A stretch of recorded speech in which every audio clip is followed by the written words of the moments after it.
Welcome to plastic engineering. पिछले वाले video lecture में हम लोगों ने पीवीसी की एडिटिव एंड कंपाउंडिंग के अंतर्गत स्टेबलाइज़र को पढ़ा था। इस वाले वीडियो लेक्चर में हम लोग प्लास्टिसाइज़र के बारे में पढ़ेंगे कि बेसिकली प्लास्टिसाइज़र क्या होता है और उसका उपयोग कहाँ पर किया जाता है। तो प्लास्टिसाइज़र का उपयोग जो हमारा प्रोसेसिंग टेम्परेचर है उसको कम करने के लिए किया जाता है, और हम लोग अगर प्रोसेसिंग टेम्परेचर को कम करेंगे तो उससे हमारा क्या बेनिफिट होगा, तो जो हमारा फाइनल प्रोडक्ट होगा वो बहुत अच्छी तरीके से बन पाएगा। क्योंकि नहीं तो हमारा प्रोडक्ट क्या हो जाएगा, जब जो प्लास्टिक है वो डिकम्पोज हो जाएगा कि अगर हम उसको टेम्परेचर कम नहीं करेंगे तो। फिर next, to modify the properties of finish product such as flexibility. कुछ हमारे पास प्रॉपर्टी होती हैं उसको भी इम्प्रूव करने के लिए हम लोग प्लास्टिसाइज़र का उपयोग करते हैं, जैसे हमारे पास flexibility. Next, to modify the processability, और हमारा प्रोसेसिबिलिटी को भी इम्प्रूव करने के लिए प्लास्टिसाइज़र को ऐड कराते हैं। तो हमारे यहाँ पे 3 टर्म है FPS, मतलब फ्लेक्सिबिलिटी को इम्प्रूव करना, प्रोसेसिबिलिटी को इम्प्रूव करना और ससेप्टिबिलिटी को इम्प्रूव करना। तो ये 3 प्रॉपर्टी होती हैं जिनको प्लास्टिसाइज़र इम्प्रूव करने का काम करता है। अब जो ये प्लास्टिसाइज़र है वो हमारा डिपेंड करता है पीवीसी पे कि हमारा किस तरीके की पीवीसी है, उसके अनुसार हम डिफरेंट टाइप के प्लास्टिसाइज़र उसमें हम लोग ऐड कराते हैं। कुछ यहाँ पे हमारे पास एग्जाम्पल है जो पीवीसी में ऐड कराए जाते हैं एज ए प्लास्टिसाइज़र के रूप में, जैसे DIOP di iso octyl phthalate, DEHP di ethyl hexophthalate. ये हमारे कुछ पीवीसी के इम्पोर्टेंस प्लास्टिसाइज़र हैं जो ये सारी प्रॉपर्टीज़ को इम्प्रूव करने का काम करते हैं।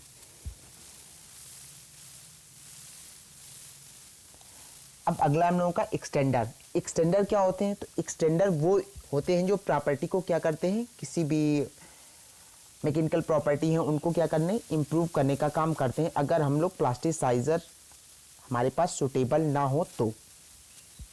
Sometimes plasticizer are not found useful in PVC. कभी कभी क्या होता है, पीवीसी के लिए उपयुक्त तो प्लास्टिसाइज़र नहीं मिल पाते क्योंकि इनकी जो कंपैटिबिलिटी होती है डिफरेंट पॉलीमर के साथ वो बहुत ही कम होती है। इस वजह से हमें क्या करना पड़ता है, एक्सटेंडर का प्रयोग करना पड़ता है। When mixed with 2 plasticizer, a reasonable compatibility is required। हमें एक निश्चित कंपैटिबिलिटी प्राप्त करने के लिए हमें एक 2 प्लास्टिसाइज़र की ज़रूरत पड़ती है जिसको हम लोग नाम देते हैं एक्सटेंडर। और जो हम लोगों के एक्सटेंडर होते हैं वो क्या होते हैं, प्लास्टिसाइज़र से सस्ते होते हैं। अब यहाँ पे प्लास्टिसाइज़र और एक्सटेंडर को हम लोग आपस में मिलाकर भी उपयोग कर सकते हैं, या तो हम इनको अलग अलग भी उपयोग कर सकते हैं, क्योंकि ये दोनों आपस में कोई भी एडवर्स इफेक्ट नहीं डालते उनकी प्रॉपर्टीज़ में। कुछ यहाँ पे एक्सटेंडर के नाम दिए गए हैं जो हम लोग के पीवीसी में प्रयोग किए जाते हैं, जैसे chlorinated paraffin wax, chlorinated liquid paraffin fraction and oil extract. ये कुछ सारे ऐसे एक्सटेंडर हैं जो पीवीसी में प्रयोग किए जाते हैं। अब अगला हम लोगों का लुब्रिकेंट कि कौन कौन से लुब्रिकेंट होते हैं जो पीवीसी के लिए प्रयोग किए जाते हैं। तो सबसे पहले यहाँ पे लुब्रिकेंट हमारे पास 2 तरीके के होते हैं, एक हमारा इंटरनल लुब्रिकेंट और अगला एक्सटर्नल लुब्रिकेंट। अब यहाँ पे पहले हम लोग एक एक टर्म को समझेंगे। पहला हमारा एक्सटर्नल लुब्रिकेंट। ये क्या होता है, ये प्लास्टिक को मेटल से चिपकने में बचाता है। जैसे यहाँ पे हमारा क्या है, ये प्लास्टिक है और इधर हमारा मोल्ड है या जो हमारा मेटल का बना हुआ होता है, तो इससे ये प्लास्टिक स्टिक ना हो या ना चिपके, इस वजह से यहाँ पे भी हम लोग एक लुब्रिकेंट का प्रयोग करते हैं, जैसे सिलिकॉन स्प्रे। तो ये हमारा एक्सटर्नल लुब्रिकेंट में आता है। अब अगला हम लोगों का इंटरनल लुब्रिकेंट। ये क्या करता है, फ्लो बिहेवियर को इम्प्रूव करता है। जैसे प्लास्टिक मेल्ट होके क्या हो रहा है, फ्लो हो रहा है, तो जैसे ऊपर की लेयर है और सेकेंड लेयर है, तो ये आपस में क्या ना करें, स्टिक ना करें, आसानी से क्या करें, फ्लो करें। तो यहाँ पे हम लोग क्या करते हैं, इंटरनल लुब्रिकेंट का प्रयोग करते हैं। अब हम लोग यहाँ पे कुछ एग्जांपल देखेंगे इंटरनल लुब्रिकेंट जैसे कौन कौन से होते हैं और एक्सटर्नल लुब्रिकेंट जैसे कौन कौन से होते हैं। तो एक्सटर्नल लुब्रिकेंट जैसे हम लोगों का सिलिकॉन स्प्रे हम लोगों ने उपयोग कर लिया, और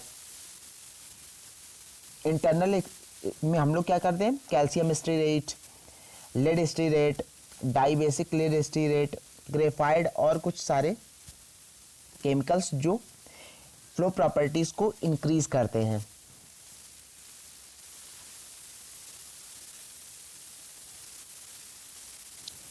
अब अगला हम लोगों का फिलर्स। तो फिलर्स क्या बेसिकली क्या काम करते हैं, तो फिलर हमें बेसिकली हमारा कॉस्ट को रिड्यूस करने का काम करते हैं, और इसके साथ कुछ हमारे और प्रॉपर्टीज़ हैं जिनको ये क्या करते हैं, अफेक्ट करते हैं या जिनको इम्प्रूव या रिड्यूस करने का काम करते हैं। जिससे पहला पॉइंट यहाँ पे to increase the hardness of the flooring compound, मतलब जो हम लोग पीवीसी की सीट फर्श पर बिछाते हैं उसमें उपस्थित हार्डनेस को बढ़ाने का काम करते हैं। To reduce the tackiness of highly plasticised compound, जो हमारे पास बहुत प्लास्टिसाइज कंपाउंड होते हैं उसमें जो टैकीनेस उपस्थित होती है उसको क्या करने का काम करते हैं, कम करने का काम करते हैं। To improve electrical insulation property. अगला point, to improve the hot deformation resistance of cable, मतलब जैसे हम लोगों का केबल्स में इलेक्ट्रिसिटी प्रवाहित होती है जिसके कारण वायर्स गर्म हो जाते हैं, और गर्म होने के कारण ये खराब हो सकते हैं। इस वजह से इससे बचने के लिए हम लोग क्या करते हैं, फिलर को मिलाते हैं ताकि जो हॉट डिफॉर्मेशन रेजिस्टेंस है ये हमारा अच्छा बना रहे। अब यहाँ पे कुछ एग्जाम्पल हैं जो इलेक्ट्रिकल इंसुलेशन के लिए उपयोग किए जाते हैं। तो for electrical insulation China clay is commonly employed while various carbonate are used for the general purpose. China clay है, ये बेसिकली हम लोगों का इलेक्ट्रिकल इंसुलेशन के लिए उपयोग किया जाता है।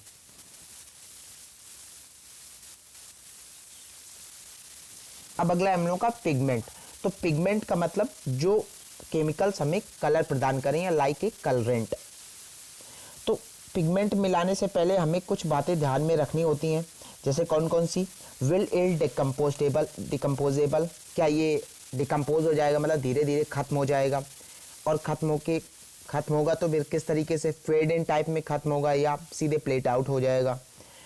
फिर ये जो पिगमेंट है ये क्या स्टेबलाइज़र या जो हम लोग लुब्रिकेंट मिला रहे हैं उसमें क्या एडवर्स इफेक्ट डालेगा या नहीं डालेगा। अगला पॉइंट, विड इट फेड या ब्लीच आउट, मतलब जैसे अगर हम लोग प्लास्टिक पे पानी डालें या मतलब उसको धुलें तो क्या हो जाएगा, धुल जाएगा या नहीं धुलेगा।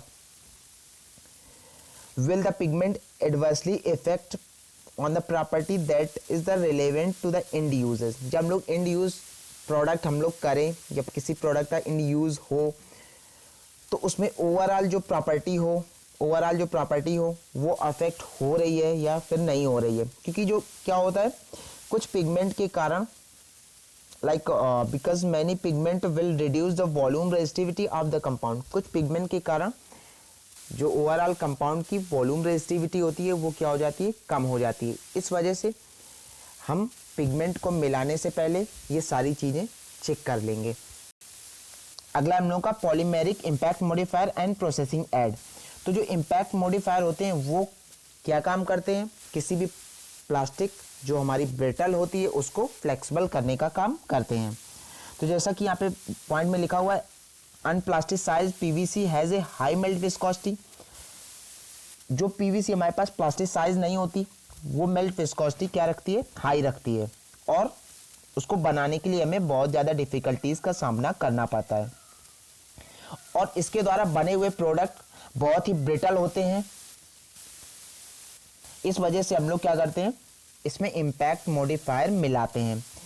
Impact modifier are semi compatible and often somewhat rubbery in nature. और इम्पैक्ट मॉडिफायर क्या काम करते हैं, किसी भी प्लास्टिक को रबरी टाइप बनाने का काम करते हैं, मतलब फ्लेक्सिबिलिटी इंप्रूव करने का काम करते हैं।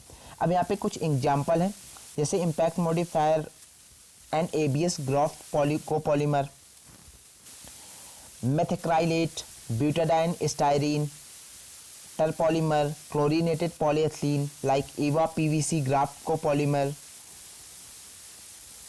Chlorinated polyethylene is being widely used impact modifier. तो जो क्लोरीनेटेड पॉलीएथिलीन होता है वो हमारा इम्पैक्ट मॉडिफायर के रूप में बहुतायत रूप में प्रयोग किया जाता है, जिसके द्वारा एजिंग प्रॉपर्टी हमें बहुत अच्छी मिल पाती है।